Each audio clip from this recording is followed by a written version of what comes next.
We all have to participate in our own rescue and we need to protect the kids. If you are afraid to speak out, the kid has no chance. The kid is there in the school. There's a big power dynamic between them and the teachers and the leadership, right? And if you're scared of hurty words on social media, the kid has no chance in school. Parent advocate David Todor is sounding the alarm about the dangerous pathway that is leading vulnerable children from schools to irreversible medical interventions. He exposes the role of schools and activist organizations in pushing impressionable children toward medical and social gender transitions, despite the fact that children deserve to grow up free from ideological pressure and without being preyed upon by radical groups pushing an experimental agenda. Todor highlights the disturbing lack of parental consent in these decisions, the financial incentives driving these practices, and the censorship parents face when they try to expose the truth about how children are being mass manipulated.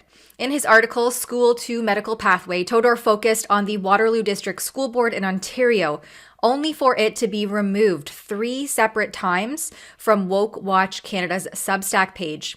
Now, David Todor joins me to discuss his article and the ongoing concerns that he has about the harmful influence the partnership between schools and activist organizations have on children and their families. So, in this article, I just go through the system that is in place for schools to push mostly vulnerable kids on a path to medical intervention. And I talk about it, I break it down in 3 stages. The first stage is where the schools basically educate and normalize child sexuality talks, and they also data mine students so they can get a grasp of who they're dealing with and how vulnerable they are, who's in their family, how they identify sexually. And once they get a grasp and they data mine the students, the second stage is for them to bring in activist organizations, and these are medical organizations as well, where they offer products, therapy, information for next steps if they want medical intervention, such as medication or a way to remove even the breasts and genitals. And then that leads to the third stage where students are prescribed these therapy and psychological drugs and body modification surgery. So this pathway starts at the school because the school is really always talking about their target audience are vulnerable kids. That's all I'm hearing, vulnerable kids. So they're starting the social transition of kids at school, and then they're inviting organizations which take it to the next level. And this is all part of the affirmation therapy system that's really putting kids on a path to transition from school all the way to lobbing off their genitals. For anyone dismissing Todor's concerns as hyperbole, he relies on the school board and activist organizations' own documentation to expose the undeniable role they play in this pathway. Yeah, I mean, I've been looking at these organizations, and one of them in particular that stood out to me was an organization called OK to Be Me.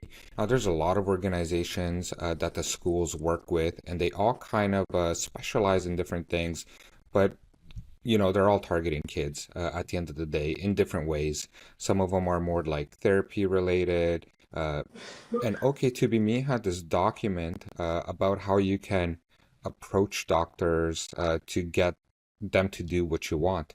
And in this pamphlet that they hand out to kids, they talk about how you can record a doctor as well, and how you can have somebody over there with you as an alibi. You're basically trying to force the doctor's hand to give you affirmation therapy or access to drugs or surgeries, etc. And then in this document, it's very interesting. They actually linked a bunch of other medical documents.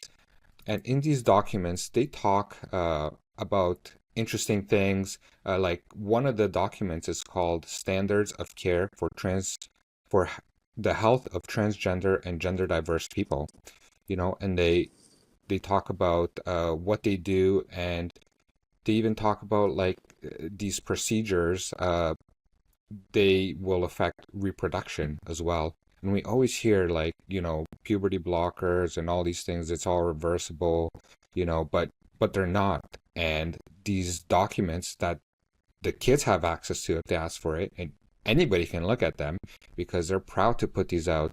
The propaganda in this says like we're trying to look out for what's best for kids, but what they're actually doing is they're giving them information for things to access.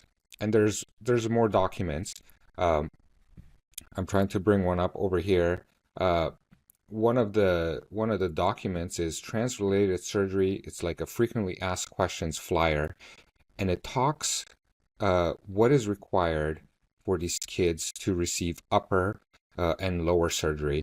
And they say you can for lower surgery you need to have one qualified physician or a nurse practitioner, right? And the bar is pretty low.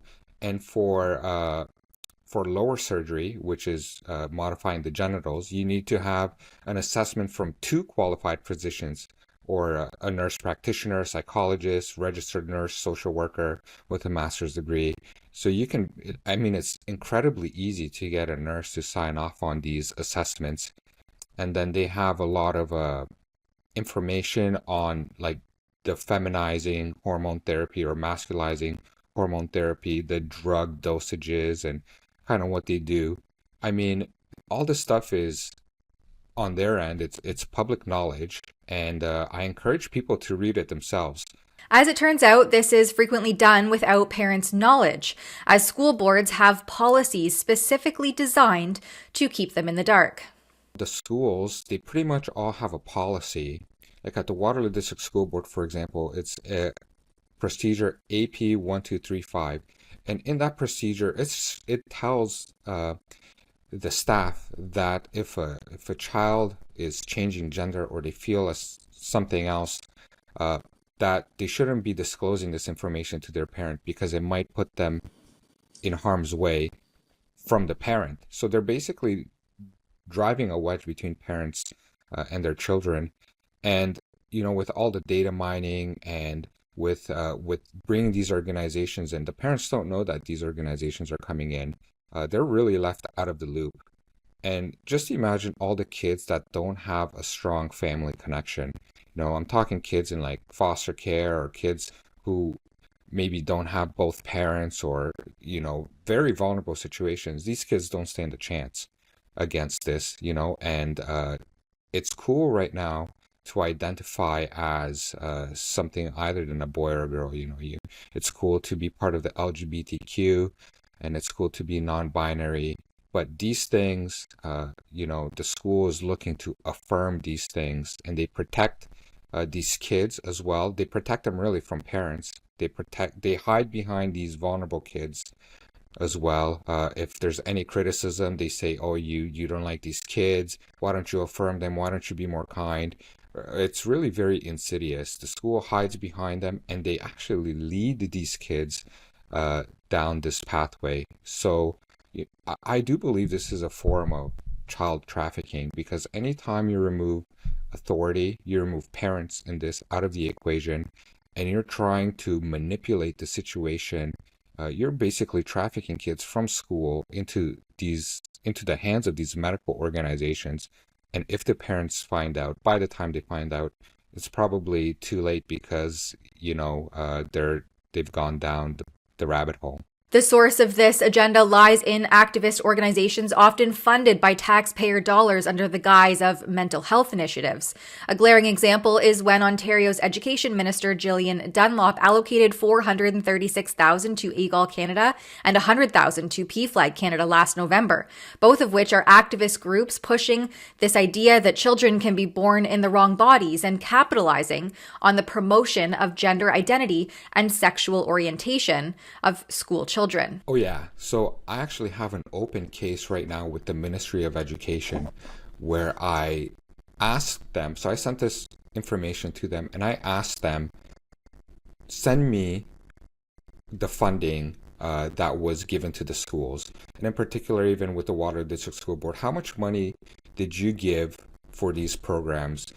who's in charge of bringing these organizations in? What are the metrics for it? And it's been months and I haven't received an answer from them. And now I've reached out to the ombudsman, and I have a meeting with them as well. I suspect it's not really going to go anywhere because all these organizations kind of work hand in hand together, uh, and nobody's going to be held accountable. But they treat people with contempt, and that they know better than people. So I'm actually looking into how much funding have these organizations come, because I think that's going to be a very important part. Because uh, like you've mentioned, at the end of the day, there's a hospital, CHEO, in Ottawa, Children's Hospital, and on their website, they have that they take referrals directly from school teachers and guidance counselors. You know, who's really benefiting from this? Honestly, I want to know that as well. But I do think that there's a lot of enabling happening as well. What cannot be ignored here is the massive financial gain Big Pharma is reaping from this agenda, as transgender individuals require lifelong medical treatments. This translates into a steady flow of profits for the medical establishment, government agencies, the culture industry, and private sector players, each of whom stands to benefit from the widespread promotion of gender ideology. And anyone who tries to expose this faces censorship, as Todor did. Thankfully, the video version that I put up on YouTube was not removed. That one's very comprehensive. But I wrote an article for Woke Watch, and it was more of a summary of the video. And the Waterloo District School Board actually slid in my DMs on Twitter, and they basically told me to remove a picture of their picture. So I took a screenshot, and in this screenshot, it was their former director, Jiwon Chanika, with another activist and a minor. Like I said, they used kids to push these kind of ideas, right? And they said, well, you can't use a picture of a minor. You can't use our picture that we posted publicly. You can't post that publicly, right? So they're basically trying to, I believe, report copyright, and by reporting copyright, this article gets taken down, right? And then people can't read it. So I definitely think the Waterloo District School Board is one of the main sources, because I did name them, I did use them as an example, and they don't want this information out there, so they're trying to report it in any way possible. And like I said, I don't know who at the Waterloo District School Board, because they didn't give me their name either. They just hide behind the corporate title, Waterloo District School Board. So it's very hard to pinpoint who these people are. But I've also named other people, like politicians like Aislinn Clancy, who came out. She's the Kitchener Green Party MPP who just got reelected again. And she came out to protest against parents who were protesting to remove gender ideology and sexuality. So I'm not really sure who's involved in this. I do know Waterloo District School Board personally reached out as well, but there's a lot of people and activists as well who are probably not very happy, and they're trying to get this stuff removed. The increasing control on public discourse allows for the evasion of accountability, something Todor warns will continue to contribute to the normalization of these ideas in public education, with school boards like Waterloo stifling criticism by imposing restrictive measures like limiting how long delegates can present at board meetings, implementing capacity restrictions on those meetings, and pre-approving presentations ahead of time. Todor has a strong message for parents. Yeah, I mean, my message to parents is participate in your own rescue. We all have to participate in our own rescue, and we need to protect the kids. If you are afraid to speak out, the kid has no chance. The kid is there in the school. There's a big power dynamic between them and the teachers and the leadership, right? And if you're scared of hurty words on social media, the kid has no chance in school. So you have to have the courage and the strength to say no more. And you have to speak out against this. And I suggest writing to the Minister of Education and telling them, demanding change, because we just re-elected the same people who have been enabling this. But hopefully, we can use this huge momentum of awareness to demand change, or else, it's good to explore different options like homeschooling if possible, or private schools who I know are in a huge demand right now. Despite all of the factors working against parents and the public, Todor emphasizes the important role that parents play in protecting their children from this ideological capture and urges parents not to stay silent because their voices are crucial in safeguarding their children's futures. For Rebel News, I'm Tamara Ugolini. You can support our work on the issue of gender ideology in publicly funded schools and get involved by signing our petition at stopclassroomgrooming.com. That's stopclassroomgrooming.com.